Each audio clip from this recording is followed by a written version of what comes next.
Teacher and educational revolution, શિક્ષક અને શૈક્ષણિક ક્રાંતિ ભારતની તાતી જરૂરિયાત છે. એકદમ. શિક્ષક જ સમાજ બદલશે, દેશ બદલી શકશે. કેમ કે એના હાથમાં 5 વર્ષથી લઈને 25 વર્ષનું યુવાધન છે અને એની તાકાત એ ન્યુક્લિયર બોમ્બ કે અણુબોમ્બ કરતા વધારે છે. જનરેશન નેક્સ્ટ, આવનારી પેઢી પાસે એ તાકાત છે. દેશની દુનિયા બદલી શકે. પણ થયું છે શું? એને માર્ગદર્શન કોણ આપણે? ત્યારે મિસગાઈડેડ મિસાઇલ. એને બદલી કોણ શકે? શિક્ષક. શિક્ષક નહીં બદલે. કેમ કે શિક્ષક ગુલામ છે. કોનો?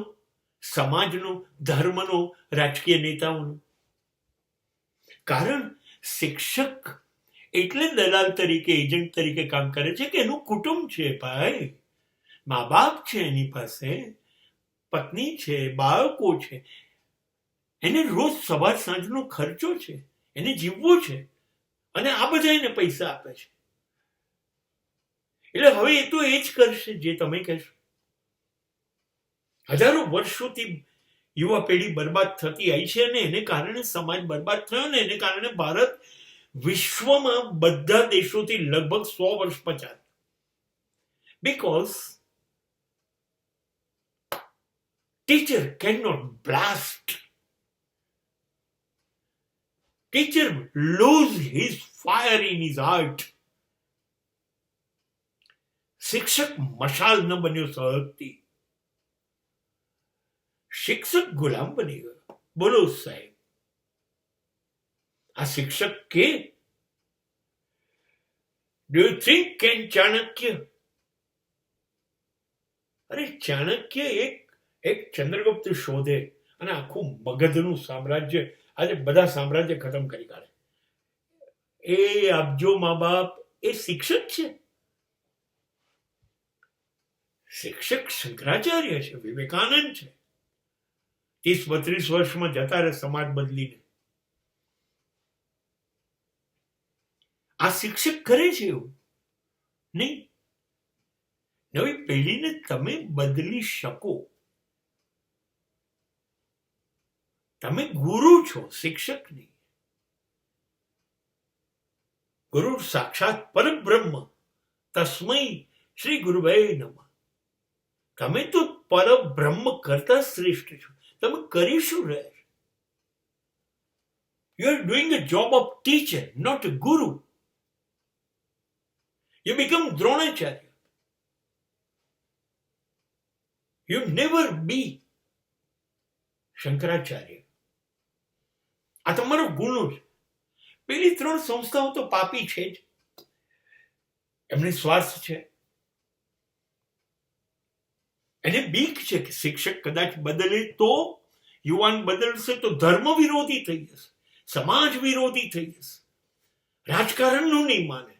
કેવા ડરેલા છે, ફફડેલા છે આ લોકો. એટલે એને શિક્ષકને પકડ્યો. चल मेरे भाई, इनको बर्बाद करके दिखा, क्योंकि आने वाली नस्ल तेरे हाथ में है. તમારે એને ઘડવાનો છે નવા યુવાનને કે તું ધર્મના કાયદા ના માન. જૂના છે, સડેલા છે, સાચું હોય તો માન. પણ જન્માષ્ટમીએ જુગાર રમવો એ ધર્મનો કાયદો છે, ના માન.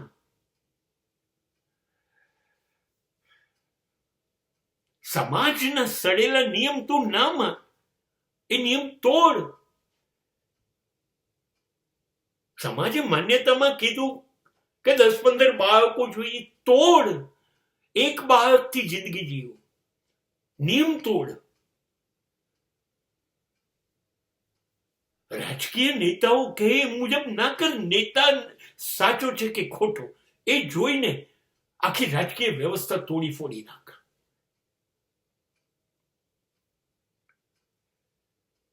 જરૂર પડે તો બધા નિયમ તોડ.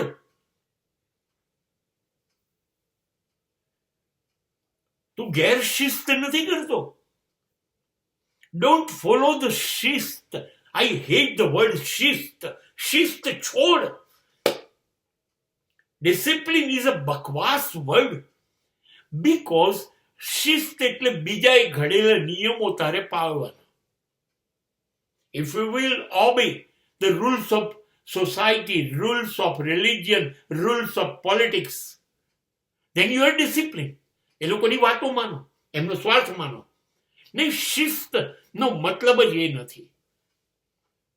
શિસ્ત તો બકવાસ છે. કોઈ મારા માટે નિયમ કેવી રીતે ઘડે? અને હું એવો કેવો ગુલામ છું કે મારે કેમ જીવવું એના નિયમો લોકો ઘડે? અને તો હું શિસ્ત, તો હું સંસ્કારી? સોરી સર, હું નિયમ તો પાળીશ. નિયમ મને ગમે છે, પણ મારા નિયમ મારી જિંદગી માટેને હું બનાવીશ, એને પાળીશ. That will not be discipline, but that will be self-discipline. સ્વયં શિસ્ત. શિસ્ત નહીં. મને ગમતા મારી જિંદગી માટેના નિયમ હું બનાવીશ. રોજ નવા બનાવવા પડે તો રોજ બનાવીશ. રોજ બદલવા પડે તો રોજ બદલીશ. રોજ બદલેલા નિયમો તોડવા પડે તો તોડીશ. That is a self-discipline.